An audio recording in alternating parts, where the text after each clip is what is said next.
Welcome back, Cover One Draft Weekly. John Helmkamp, my buddy Daniel in harm's way, aka the Walking Trap, aka Danny Deltoids.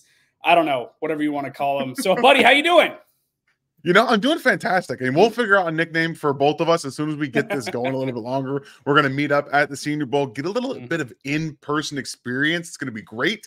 But honestly, I'm on cloud nine. Michigan, my team, won the national championship on Monday, y'all. They did it. They pulled out the victory. Honestly, going into the game against Alabama, I was like a hurt Michigan fan. I knew, like, this was all for Michigan to lose to Alabama. And then into the fourth quarter, I'm sitting here watching. I'm like, yeah, this is exactly what it feels like every single year. And then, oh, wait for it. McCarthy hits a couple passes. They get the touchdown. They go to overtime. Things kind of changed from there. I think they really believed they could win the national championship after they beat Alabama, and I believed too. So getting to watch that game, really wasn't too worried about it, even going into the second half with Washington getting the ball back. But I'm doing fantastic. How you doing, man? How you doing?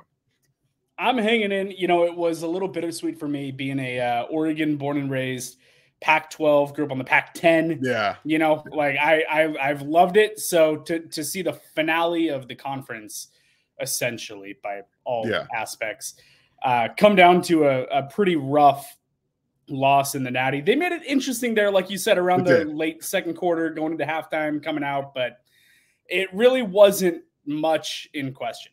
Michigan pretty much dominated this game. And if you guys are listening to the show, and this is your first time listening to the show, go back and listen to last week's because we previewed it, and Daniel was on the crystal ball saying exactly what Michigan needed to do, and they did all of those things. What were the keys? What was it you said last week? It was pretty cut and dry, in my opinion. I told everyone they'd be able to run the football. What do? They come out, they rip off 40-plus yard touchdown runs to Donovan Edwards, a 50-pluser from Blake Corum, and then it was complimentary football, playing defense. Put a lid on the Washington offense, force them to go down the field in methodical drives, something that they hadn't done all season long, and they got frustrated. We saw Michael Penix Jr. miss passes that he never misses, and when you're changing the picture, I didn't expect them to be changing the picture post-snap as much as they did. To be able to do that from a college defense, that is a lot of faith and trust in your players. So what they did for that entire week, Minter gets a ton of credit for being able to basically bring out a brand new game plan. You got one game. Let's change everything and make it so we rely on the intelligence of these players and make it so, again, they have to make the right decisions, be in the right spots, and nearly every time they were. There were a couple guys that got open. You saw some of the miscommunications that did tend to happen when you're putting in like a brand new defensive playbook. Rome Odunze got deep, got him deep a couple times, and he missed them. Well, not the interception, but that was a little different. But the hold, I know people are mad about the hold. He did hook him. I get it. I understand it was frustrating. There was some ticky-tacky calls in this game. Let's be honest. This was a big, kind of a weird officiated game. But at the end of the day, I think even with those plays, if they had gone Washington's way, or this Michigan defense in the red zone was nails. They had the one touchdown drive, but they were nails. They were getting after, and they weren't just getting after Michael Penix. They were hitting him. That was something he hadn't dealt with all season. There was one guy on that offensive line of Washington that did not struggle, and it was Troy Fautanu, who everyone wants to put in the inside. No, he was fantastic at left tackle for Washington. He's the left tackle. I've come around to that. I originally was thinking, maybe you kick him inside and stuff like that, but the more that I watch him and see him stand up at the left tackle position, now he's a starting left tackle in the NFL all day long. There's a couple things I do want to give Washington some credit, though, instead of just being on here and bashing them. They fought hard. Great season. Phenomenal season that they were able to put together.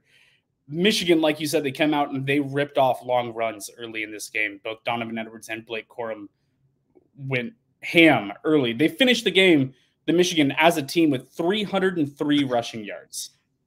303. That's a silly number. However, as the game went on, as it got into the second quarter, Washington's defense really started to make some adjustments. They did a really good job of limiting those big plays. They did everything they could to try to give Penix a chance to get back into it. But that Michigan defense was relentless. And like you were saying, the pressure, the quarterback hits, everything that he was enduring throughout that game. By the end of it, I was like, oh, man, just pull him out. Like, he looked like he was just keeled over every single play. And I know he's a gritty competitor, and there's no way he would ever come out of the game. But just my feelings watching it, I'm just like, God, you might have to save him from himself here. But it's the national championship. You go all out. You leave it out there. I understand. But, man, Michigan was just relentless to him, getting after him time and time again.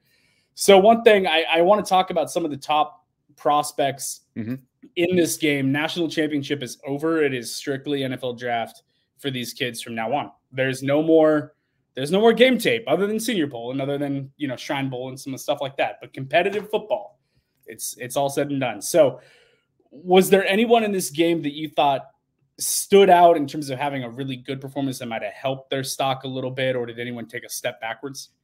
Yeah, I think that we kind of hit on it a little bit earlier. Troy Fautanu, who was, again, fantastic in this game. I do think he opened up a lot of people's eyes because, like you and I were just mentioning, he was the topic of conversation of just, we're going to put him on the inside. We don't really know much about his ability to hold up to the NFL-style defensive ends, but I think what we saw on Monday was that he can handle it. Like, Michigan's power everywhere up front was demonstrated in one of the best offensive lines that college football has to offer. And I know it was through the Pac-12. People will say, well, it was the Pac-12 defenses. I understand all that.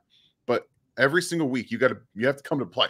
Like, you have to be able to keep Michael Penix Jr. up. And they did all season long until this game. And I think the power, the speed, the athleticism of Michigan's front was on full display. And Troy did not blink. He didn't blink once. And he has been projected as more of a day two guy.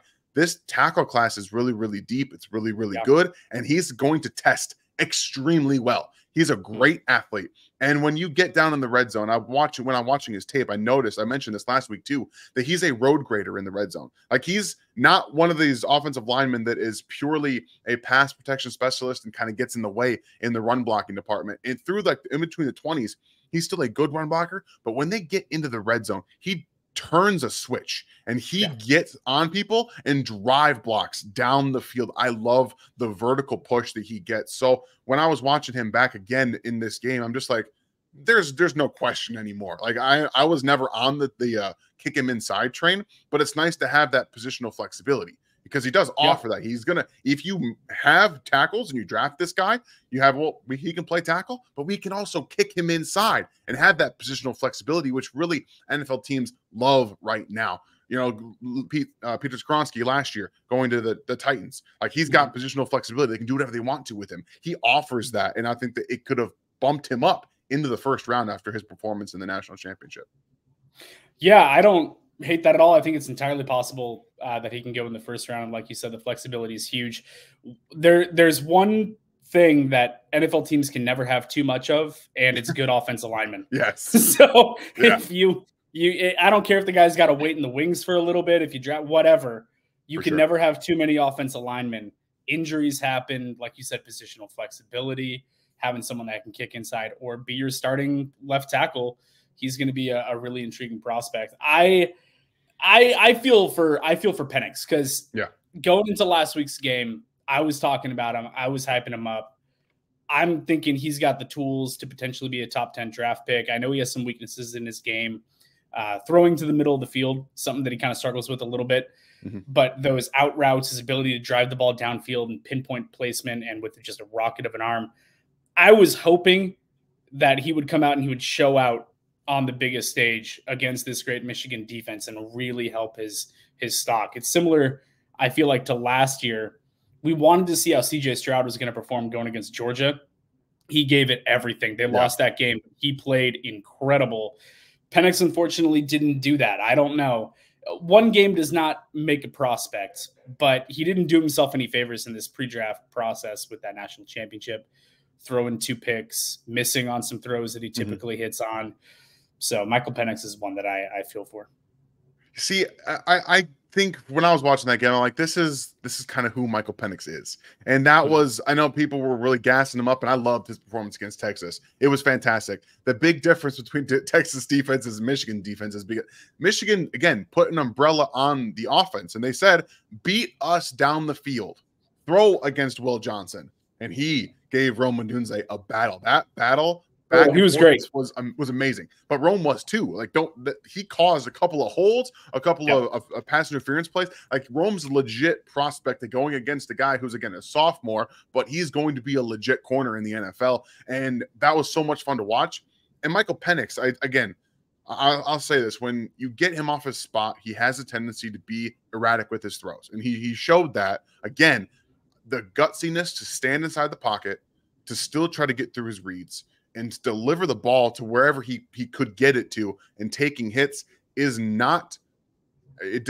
I love to see it. It's not lost on me. It takes guts to stand in that pocket and get hit over and over and over again by guys who are dominating the interior offensive line. So if you guys listened to last week's show, this is kind of how I felt about Michael Penix. I didn't think he'd be a top 10 pick, even with his performance, just because it's some of the things that aren't his fault. So he's just not the best athlete in the world. And if you can push him off his spot every now and then, move him to the right and get him uncomfortable, he does have a tendency to spray it. But I'm more interested to hear what you think about JJ McCarthy, because again, this is the second game in a row where we've had a conversation about the Michigan quarterback, and we're sitting here like, what are we going to do? What are we going to do with this guy?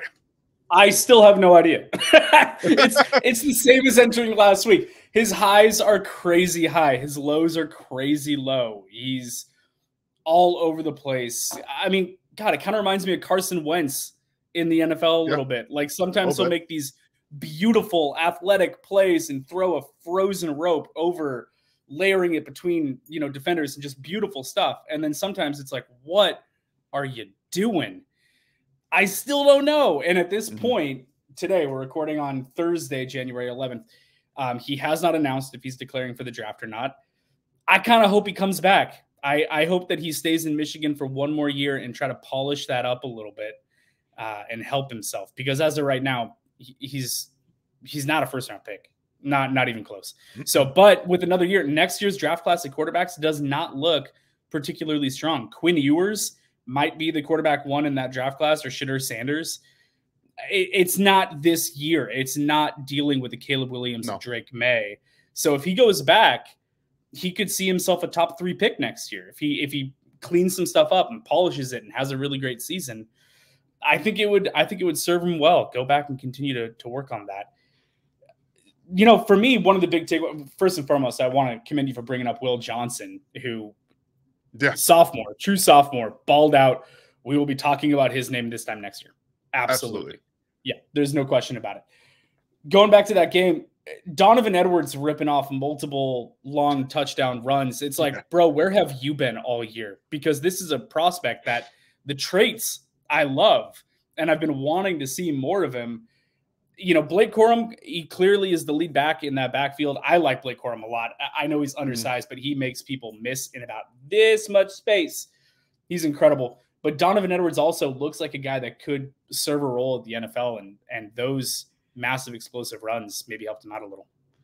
I don't disagree at all. I think he reminds me of like Isaiah Pacheco that can catch passes, that can run routes. Like, that's kind of how it feels. He's a bull in a china shop, but he's very much more of a vertical runner. He will put his foot in the dirt, get upfield. We saw a little bit of the vision again to see that cutback lane. I know I saw the screenshots. Why isn't he running there first? Well, that's not how run plays are designed. It's designed to go to the left, but then you're like, oh, hey, look, a cutback lane. And I'm not. That's what zone running is. That's exactly what it is, right? You're blocking it up where everyone's flowing, and you're either picking if I'm going to continue or if I have a cutback lane where I can get north-south. And he did that time and time again and got upfield in a hurry. Yeah. And he's not a small dude. He's 6'1", 210. So he's got size for the NFL. It's legitimately NFL size. Like, going back to watch him against Ohio State the last couple of seasons, when Blake Corum got hurt last year, when he came in, he was a dominant player as a sophomore. He was a dominant running back. So he dominated that football game, and he's going to put himself out there. I do think he's going to declare, because he showed once again that all it takes is that little bit of daylight. The size, the speed, but again, the pass catching ability is so valuable. And he, played with a club on his hand for most of the end of last year. He had a broken hand and he was still out there trying to catch passes and stuff like that. So that's kind of cool to see that he was able to do that. So he definitely helped himself out with this performance in the national championship on the biggest stage. He and Blake Corum are going to be very interesting for the draft process. We're going to see Blake Corum at the Senior Bowl. Can't wait to see that. I'm excited about these running backs because they're going to help teams in the NFL. They are. They're very valuable. Before we get off the college level, can we just talk about how Michigan made Nick Saban retire? I mean, I'm not going to have them take credit for it. It just so happens that he retired after losing to Michigan. His very last game as a head coach will be losing to Michigan in overtime. That's got to taste a little bit bitter. I won't lie. Yeah. Reminds me of Tom Brady's last game in New England. He threw a pick on his last pass as a Patriot against the Titans. Reminds me of that. So let's turn the page a little bit to the NFL draft. We now know the top 5 picks are locked in. We have Chicago at number 1, Washington Commanders at number 2, New England Patriots at number 3, Arizona Cardinals at number 4, and the Los Angeles Chargers are at number 5. We're going to stick kind of in that top 5 range. We talked about Nick Saban leaving all within 24 hours. We had Saban, we had Pete Carroll, and we have Bill Belichick all leave. I mean, you're talking 2 of the greatest coaches of all time and then Pete Carroll. But Pete Carroll has his own resume. He's done his own great work and stuff like that. I just have to throw a little shade. But he's not in the same pantheon, and we know that. But you're talking Bill Belichick and Nick Saban, 2 of the greatest football coaches of all time, period. And then Pete Carroll, I think might be the longest tenured head coach in the NFL before stepping down, something like that. He was right around the same time, I think, as Mike Tomlin. So he's been around in Seattle for a long time. New England having that 3rd overall pick, we know Bill Belichick was the one in charge of all the football decisions. There's no more Bill. So we know they're going to be quick in looking to fill their GM vacancy. What do you think this means for Patriots? Is it just we've acknowledged that we're no longer that era of Patriots dynasty and it is a fresh start, clean slate? We're setting a new direction forward. I think it has to be. Especially, this is going to be a very interesting topic of conversation, especially if the Chicago Bears keep Justin Fields. Because if the New England Patriots go out, they hire a young offensive-minded offensive coordinator. We assume Gerard Mayo is going to be the head coach at this point. Like, that's an assumption that we're kind of making right now. But if it's him or if it's Mike Vrabel, both of those guys are not offensive guys that will handle the selecting of the quarterback. They're going to look to bring in probably a young offensive-minded OC that has maybe some experience play calling, because that's going to be a huge part for either Gerard Mayo or a Mike Vrabel-led team. They're not going to be in there calling plays. So someone's going to have some play calling experience. That's going to be where I'm interested, because they might try to jump Washington to go get a quarterback. And I do think that what we're going to see in New England is going to be a very, I would say, drastically different team than what we're used to seeing. They're still going to try to hold down the fort on the defensive side. They have Christian Gonzalez from the last year's draft pick, which, again, I can't believe he fell to them as far as he did. He was legitimately on pace to win. Nice little hearts there. Oh, what? It does hurt. I can't believe it. That was hard. Yeah. Wow. That's amazing. That's adorable. I did not expect that. I was doing the Oregon O for Christian Gonzalez, and it thought I was doing a heart. That's so cute. Look at that. Oh, that's amazing. But I couldn't believe Gonzo fell with them. I can neither. And no. I mean, we're going to see what that looks like on defense, but I expect a new OC, obviously a new GM, new head coach, and they can get very interesting if they want to trade up to get Caleb Williams and try to reconfigure the outlook of what we know the New England Patriots to be. They could do a shift and not be a defensive-oriented team and try to go the opposite direction and win with offense. Yeah, which we haven't seen in a long time. I mean, even in the Tom Brady era, it was defense first. It was Bill Belichick's defense, and then you just had a human computer running the offense in Tom Brady. So it's cleaned out. Belichick's gone. Brady's gone. Patriots fans of old, it's a new era. And you know what? You had a great 20 years, so I don't want to hear anything from you guys for a long time. But now, yeah, we're looking at New England sitting there, 3rd overall pick. we're pretty much set in stone at this point that we're going to have quarterbacks go 1-2. Are they going to miss? Like, are they going to miss out on both Caleb Williams and Drake May and sit there at 3 and run it back again with the quarterback room that they have? Or how aggressive is the new GM going to be and say, we're going to put all our chips in here, we're going to restart the franchise, and we only got to move up 2 picks to get Caleb Williams? Or hell, maybe they just try to swap with Washington if Washington's content with Sam Howell, if they think they can get a haul to move down. I don't know. It's going to be fascinating. I'm so curious, but it definitely seems like there's going to be some sort of shuffling going on at the top. If not, I'd be surprised. I mean, we're going to be talking about this all off season, and watch. Chicago's going to trade Justin Fields. They're going to take Caleb Williams first overall. Washington's going to stay at number 2. They're going to take Drake May. And then behind that, you have New England. How are they going to value the other quarterbacks in this draft class? Is Jaden Daniels worthy of the 3rd overall pick? Or are they going to go another route and go offensive line? Or are they going to go Marvin Harrison Jr. and be like, we'll figure out quarterback later? It's going to be really interesting to see how that shakes out. This whole process is going to be a lot of fun, and especially with all these teams looking for new head coaches, new offensive coordinators. And again, with the new regime coming into New England, all of the pressure is going to be on them to make something happen because of what Bill Belichick left behind. Like, there's going to be a whole lot of pressure on the incoming GM, head coach, offensive coordinator to say, we have to rewrite this ship. So you could see them try to just sell the farm and go get Drake May or Caleb Williams and just say, look, we have to do something drastic to be able to right what we've seen on the offensive side of the ball here. So I can't wait to see what happens. It's going to be so much fun these next few months. And I just love the draft season. I love all this stuff, free agency. This entire season is fantastic. And I'm so happy we get to share our thoughts with you guys. Yeah, thanks for listening to our ramblings. Man, yeah, that Patriots situation, they're going to walk in, whoever the new head coach, offense coordinator, GM is going to be. I don't think there have ever been bigger shoes to fill in the history of the NFL than the dynasty that the Patriots have had over the last 20 plus years, other than the last 4 years, but we won't talk about that. Speaking of the draft, Matt Eberflus is staying in Chicago as the head coach, but Luke Getsy is gone. So, new offensive system. So your plan is either we're putting the 3rd offensive system in 4 years with Justin Fields, or you're giving Luke Getsy to potentially Caleb Williams. This is I don't agree with the decision myself. Obviously, it can work. I'm not saying it's not going to work. I don't necessarily think that this decision to keep Matt Eberflus makes a ton of sense. Let's just throw it out there. Say they trade Justin Fields away and they draft Caleb Williams number 1 overall, and they don't make the playoffs. Well, I know what's going to happen. Matt Eberflus is going to get fired. His staff behind him, the new offensive coordinator that just came in, they're all getting fired. So guess what? You start back to square one with Caleb Williams, who's now learning a second offense in the span of 2 years. Let's go back to a few years ago, like when this was all happening with Matt Nagy and Justin Fields. This whole situation has happened before, and it happened before too with Mitch Trubisky.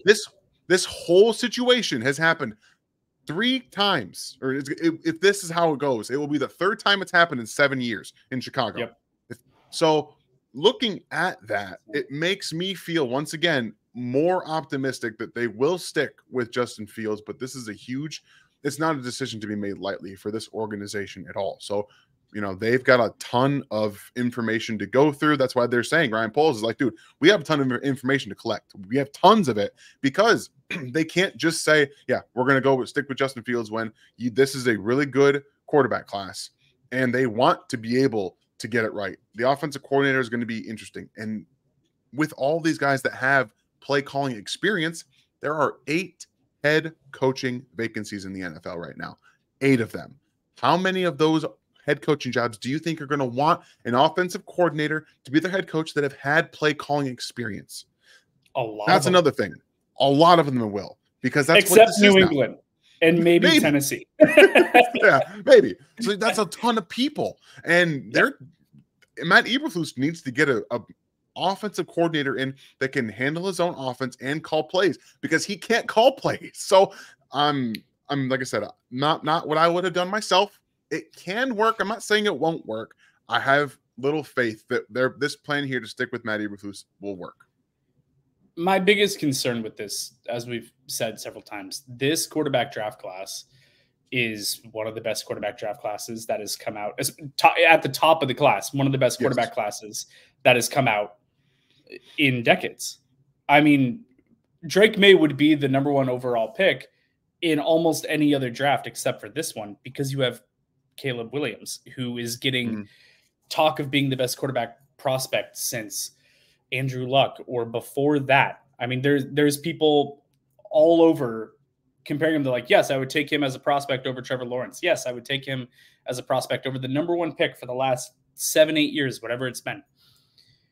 If they decide that they're going to stick with Justin Fields with a new offensive coordinator and run it back with Matt Eberflus, and it bombs and all 3 of them are gone, and then you're in next year's draft class looking at Quinn Ewers as potentially being the best option available to you, you have to be so sure on Justin Fields to pass on him this year. Looking ahead to what's coming, you have to be so convinced. You have the first overall pick in back-to-back years. Yeah. And last year, it could have been Bryce Young or it could have been CJ Stroud.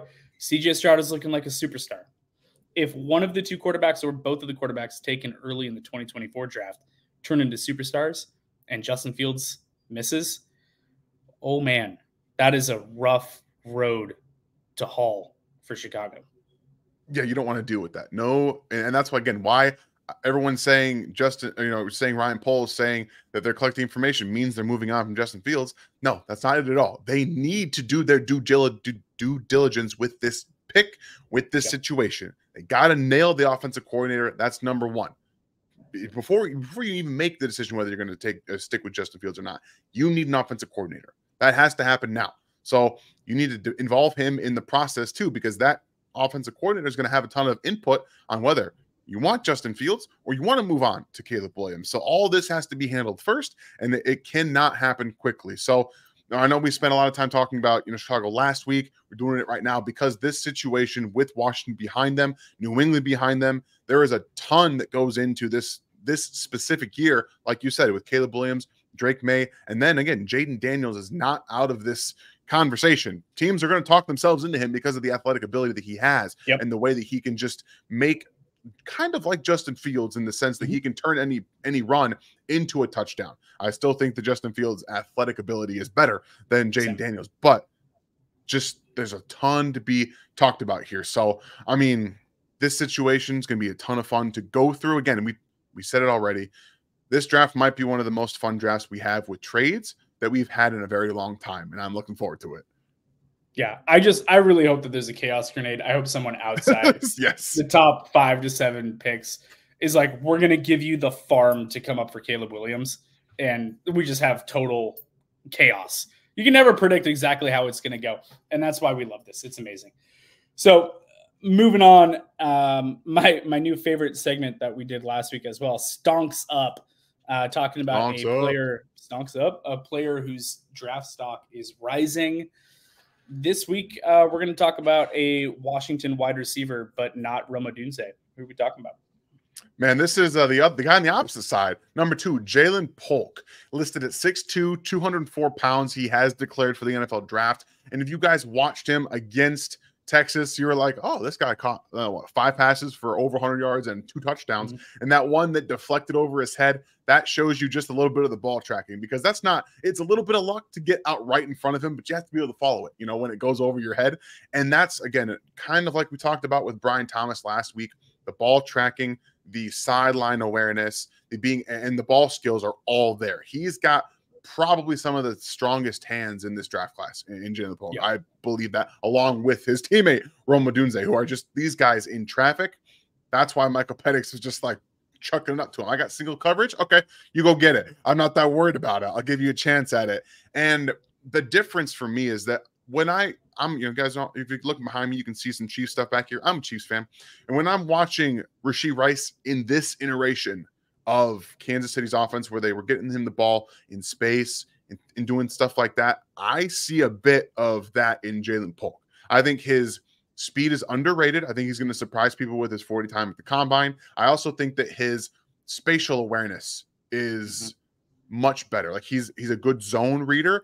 You see it a couple times where he's stopping in his zone and he sees that the ball's not coming out. He sees a linebacker coming to him. He'll just get into that space behind him. He's very good at clearing linebackers and getting them to the second level and stopping in spaces. And that's something that separates him from a guy like Brian Thomas in my eyes, that he's able to identify those spots in zone. I do think that his route running, he needs some work, specifically at the top of his routes. He'll just kind of like, it's really rough around the edges. He'll round them off, or he'll just like chop down a little bit too much. But what do you think about Ja'Lynn Polk? Are you buying the buzz that we're seeing right now, and maybe even climbing into the back of the first round?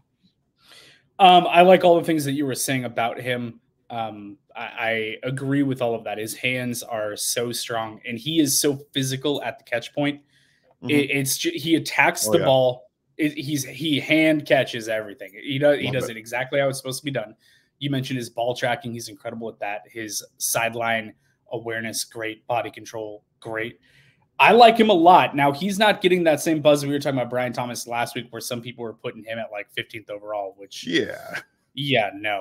But Ja'Lynn Polk as a wide receiver in that kind of next tier down, maybe like the third tier of wide receivers in this draft class, I like a lot. We didn't talk about actually that Emeka Egbuka is returning to Ohio State. Yes. So we lost a wide receiver out of that kind of tier. Egbuka would have been higher than Ja'Lynn Polk, but we lost someone there. So the board's going to kind of shift a little bit to Phil. I don't think he's going to push for late first draft capital, but I think that he's really solidly implanted in day 2, if not round 2, to get drafted. He's a great deep threat. He's not a burner. He's not elite speed, but he does have good speed. And like you said, his zone awareness is great, and his ability to track the ball with great hands. I think he's a great complementary piece in an offense. He's not an alpha that's going to go out there and be the one, but he's very quarterback friendly in the way that he positions himself, the way that he catches like everything thrown at him, and the way that he fights for contested catches, strong at the catch point, and reads defenses. So Ja'Lynn Polk is a wide receiver that I think is going to fill a very good role. Teams in need of a good number 2, cover 1. A lot of you people are Bills fans. Ja'Lynn Polk could be an option there if they don't go round 1 wide receiver. Ja'Lynn Polk I could see as being a valuable asset for Buffalo in his ability to stretch the defenses, win with some speed, win on the boundaries, get downfield a little bit. So especially because I'm thinking Gabe Davis is probably gone this offseason. So yeah, Ja'Lynn Polk, I like him. He's going to be very interesting. Let's go to Senior Bowl, man. Let's do it. What, 2.5 weeks? 2.5 weeks, man. We're going to be in all Alabama. That's left. That's it. Whew. Man, I'm hyped. I got so much film to go back and rewatch and nerd out on all these guys. And there's so many names this year. There's just so many guys. And I really love that they opened up access to underclassmen to be able to participate in this. Who are some names that have caught your eye that you're really excited to go see in person and see how they stack up against very good defenders? There's going to be some really good DBs in particular. So on the offensive side, defense, all of it, the whole mess. Who are you excited about? I'm excited. You guys heard me talk about Troy Fautanu. He's going to be at the Senior Bowl. I can't wait to watch him again against better competition, continuing what he did at the national championship. And then I got 2 guys. Ladd McConkey is one of my favorite, maybe fourth tier wide receivers. This guy's always open. He's consistently finding different ways to generate separation, whether it's speed dilation in the first 5 yards, the route stems, being able to identify leverage with his cornerback. He has all of that. I also think he's an underrated speed guy. I think he can actually play on the outside and in the inside at the next level because of the way he reads leverage in the defender. So he's somebody that I want to see in one-on-ones because I think he's going to dust just about everybody that he plays up against, and that's going to be a lot of fun. And then my dark horse quarterback in this draft class Spencer Rattler. I think that his offensive line at South Carolina did him absolutely zero favors, and he's going to be able to throw to his guy, Xavier Legette, who I also can't wait to see. But Spencer Rattler we're kids in a candy store, man. We're so excited to get down there and see these guys. That's exactly what this is. Every time I'm like, oh, I can't wait to see that guy. Oh, can't wait to see that guy. Oh, can't wait to see him. That's exactly what this is. We're gonna be sitting in the bleachers next to each other, just like, holy shit, did you see that? Right, exactly. Just shaking him. Look at it. Look over here. Look over there. Spencer Rattler's got it all, guys. He's got all the tools. Now, the big question for me with Spencer Rattler is, can he be point and shoot? Can you, as a coach, direct him to not make some of the really critical dumb errors that he makes in his processing? And a lot of it does go through his offensive line, where it makes him speed up his process. So going to the next level, it's going to be important. I think that for him to get a little bit of time behind a starter with a decent offensive line. But I'm telling you right now, arm strength, downfield accuracy, in the pocket mobility, which is really underrated for him. I think that because it takes a lot of sacks. People are like, well, this guy can't move in the pocket. No, it's because he's busy trying to get the ball down to get the ball out, and his offensive linemen are letting guys just fall into his lap all the time. So Spencer Rattler is a guy that I really think can actually be a legitimate quarterback in the next level. He needs a little bit of kind of point and direction. So I'm excited to see these guys. I know that you are a big Oregon fan. So let's talk a little bit about some of the guys you are excited to see at the Senior Bowl. We'll start under center. Mr. Bo Nix is going to be there. Huh? And Bo Nix returning back to the South, where he did not exactly get his college career off to a great start. But what he did since transferring to Oregon, he completely flipped the script. He was phenomenal for the Ducks for 2 straight years. He's gritty. He's got arm strength. He has underrated mobility. He can run it. Like he is an athlete, and he is a competitor. And Bo Nix, to me, is a guy that he should be above Spencer Rattler in terms of most people's draft boards. But I think that Bo Nix, I don't know if I'm going to say that I'm ready to call him a starter at the next level, but I think that he has a lot of the traits where he could be a really high-end backup. And if he works his way into a situation where he gets an opportunity, I could see him taking it over. I absolutely could. He's quick. He's decisive.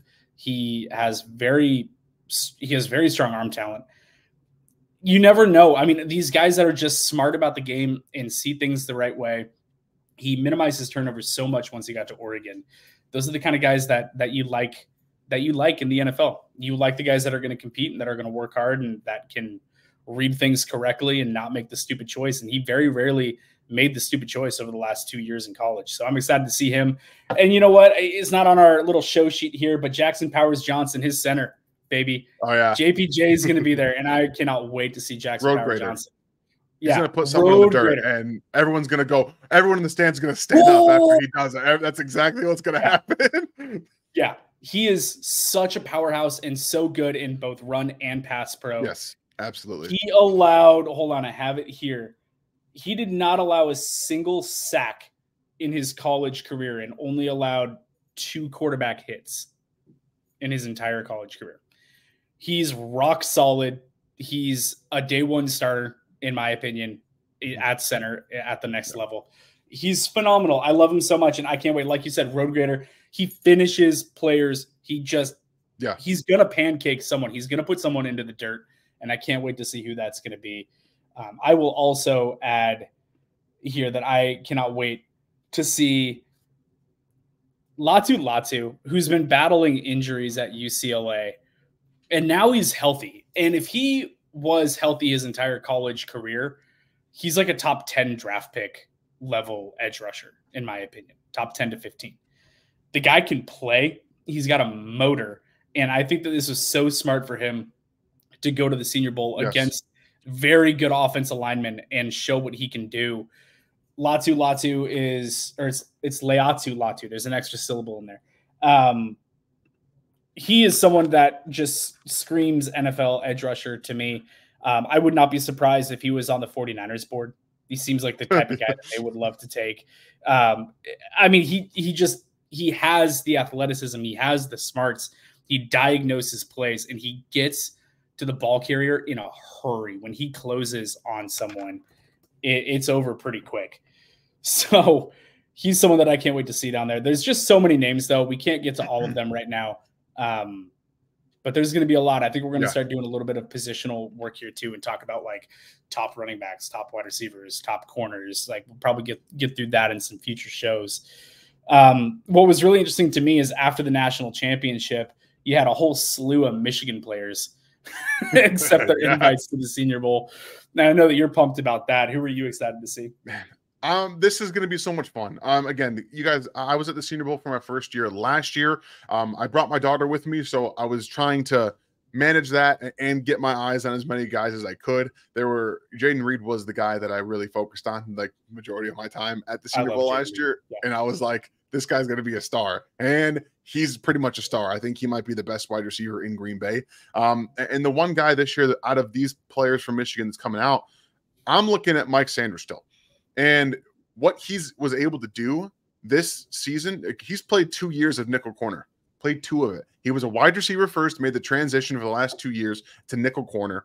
And he, in my opinion, is not just one of the best cornerbacks in this draft. I think he's the best nickel corner that there is. He uses his understanding of how to play the wide receiver position in his nickel corner coverages. He reads leverage, what the wide receiver is trying to do, how he's going to set him up. He thinks of it the exact same way. So he's really anticipatory. He can get in that hip pocket and stay with these shiftier, these faster guys.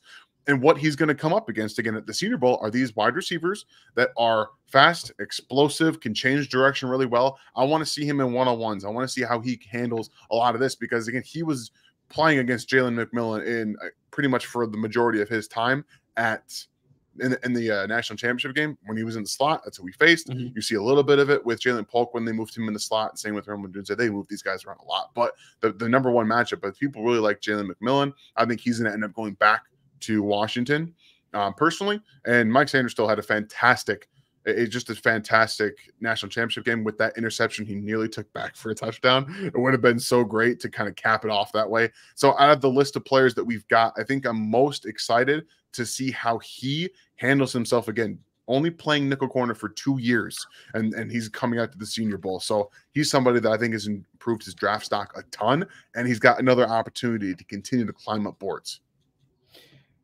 He's a great choice for someone to watch. It's going to be super interesting to see him in those one-on-ones like you were talking about. All these fast wide receivers that are going to be at the Senior Bowl, how he stacks up against them, the elite route runners. Listen, for anyone that is going to tune into Senior Bowl practices and watch stuff and find clips online and all that stuff of the one-on-ones, there is such a heavy advantage to the wide receiver. Yes. in those. Yes. They're designed to basically allow the wide receivers to showcase what they can do. Like that's basically what those go towards. No one holds it against the corners if a wide receiver is out there taking 5 seconds for a release package and then dust it, which you don't have time to do in a game.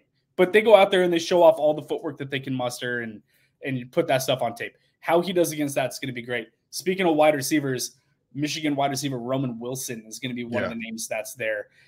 He's very interesting to me because he reminds me a little bit of a Jaden Reed in the way that not style of play, but situation.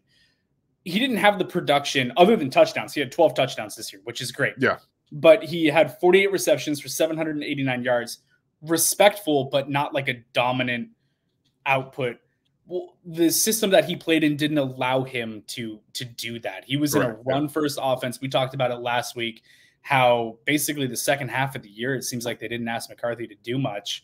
So that doesn't help Roman Wilson, but somehow he still got 12 touchdowns. I don't know how he managed to rack up that many of them. But he's very interesting to me. He's listed at 6 foot 192. I don't think he's 6 foot 192. I'm curious to see his Senior Bowl weigh-in because to me, he definitely looks like he's under 6 foot on the field. He definitely looks like he's under 190 pounds. But in today's NFL, that doesn't really matter all that much. So you being the Michigan fan, what are your thoughts on Roman Wilson and what we're going to see in Mobile? I'm more interested to see how he gets in and out of his breaks. Like that's something that I'm still trying to figure out about Roman is that he's got good speed. He's a good extender, which means, I'm talking about his ability to catch the ball away from his body. He has a very good catch radius for a guy who's a little bit smaller, but he's got he knows how to use his arms well. Go back and watch his catch against Alabama at a ball that was tipped at the line of scrimmage and just went like above where JJ McCarthy had intended it to. And he full extension, and then he makes a guy miss right after the catch. That's kind of the stuff that I'm looking at. But how can you use your post-catch brain, your post-catch athleticism earlier in your route structure, like in the stem, in how he's setting up cornerbacks and DBs, using that leverage to understand? I want to see that. And that's kind of what, like you were talking about with these one-on-ones, we're going to get an opportunity to see the thought process. You're going to, if he's taking a little bit too long on all of his setup, it's going to tell me he's not really entirely sure on how he wants to go about this. You pick a route, pick a stem, and figure it out. Go quickly. That's what you want to do. That shows me that you're streamlining the process. You're making it faster. It's not just this entire, oh, I have to do this, I have to do that, I have to be able to get in and out of the break here, maybe do 3 different moves. I don't want to see any of that. I want to see you decide, I want to see you set up, and I want to see you execute. And when these guys are going quickly, like, again, you talk about Jaden Reed, this was quick. He was like, I'm just going to do this, and I'm going to break out, and I'm going to win. And I want to see that from Roman Wilson. So his ability to showcase what he can do in the stem in the first, those first 2 or 3 yards to create separation is going to be a huge part of what I'm looking for from him in those one-on-ones in this whole week. There's a slew of wide receivers that are going to be going into the NFL draft, and that'll be just down in Mobile. The wide receiver core in Mobile is going to be insane to watch with some great names. Things that separate guys that are late round picks to mid round picks to better than that are the little details. It's their ability to get in and out of their breaks. It's the ability to win with leverage. It's all the things that you were just mentioning. Being an athlete and having good hands, I can find 5,000 guys that fit that mold across the country. But do you have the understanding of the game and the footwork and the agility to be able to get in and out of your breaks succinctly and to get yourself into an open position for your quarterback? Because in the NFL, you're open for not very long. So you have to be able to create it and the ball be there. And that's the end. You got a small little window where the play can be executed and that you can actually win on it, unless you're one of these hyper elite guys. So I agree with that. How he does in that, his ability to get in and out of his breaks, his ability to set up defenders. I think scouts are going to be paying a lot of attention to that. And I'm going to walk around and I'm just going to be like, hey, what'd you think of Roman Wilson? I'm just going to be asking like everyone that I can see. It's going to be great. I can't wait to just talk to people. It's going to be awesome. See what everyone's talking about. We'll see if I can harass any of the NFL Network guys and see if they'll give me a time today. That'd be a lot of fun. Well, I think that's pretty much what we have for now. I think next week we'll really flip into more of an in-depth Senior Bowl preview and really start looking into it and breaking down some more stuff. Now that, like I said, national championship's done. That's all behind us. It's 100% forward to the draft. So thank you guys for listening. This is Cover One Draft Weekly. John Helmkamp, my buddy Daniel Harms. We'll see you next week.